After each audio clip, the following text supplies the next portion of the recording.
And I am so glad, Warwick, I'm so glad that this one came up first. And I didn't rig it this way. I'm so glad this one came up first. Because in thinking about the impact of Beyond the Crucible, I want to tell a story that I told you like a month and a half ago or so. Our guest in episode 62, I believe it was. Let me look it up here. Yep. Our guest on episode 62 is a friend of mine, Ruja Markovic, who I had known since 1989 when she interned at the newspaper I worked at in Racine, Wisconsin.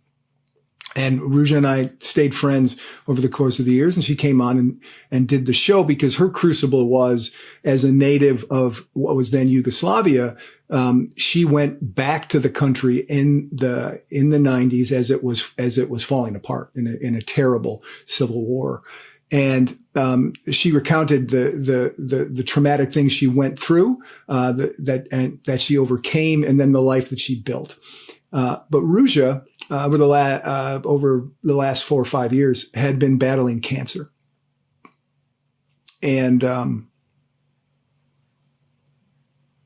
we talked a lot, either on the phone or via text. We had a close friendship. And she died on the 26th of December. Hours before she passed away, she texted me something I didn't get until the next morning. And I wasn't planning on this coming up first, so I'm going to pull it up here on my phone really fast because I want to read this to folks to see just what it was that she wanted to talk about. She said this to me hours before she passed away. She said, "I was on your podcast. Please make sure that Eli, who was her 13-year-old son, the love of her life, please make sure that Eli hears that. Please make sure that gets to him." That, Warwick, that's enormous impact. A woman's dying wish was that the words spoken over her, about her, on this show were heard by her only child, a 13-year-old boy who was the prize of her life. That says something about the impact you're having with Beyond the Crucible, I think.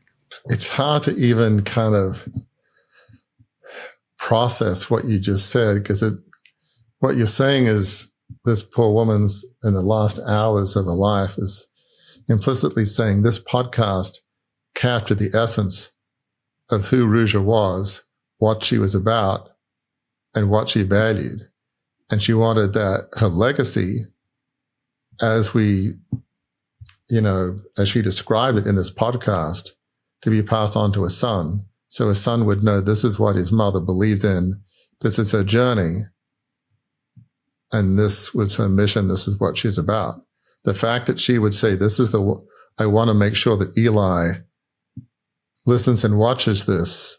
I mean, that's as high a praise as you could possibly have. I mean, that's, it's beyond saying it's an honor. It's a privilege of unparalleled magnitude to have anybody say that. That's just incredible. And Ruja, I did it. So he's seen it.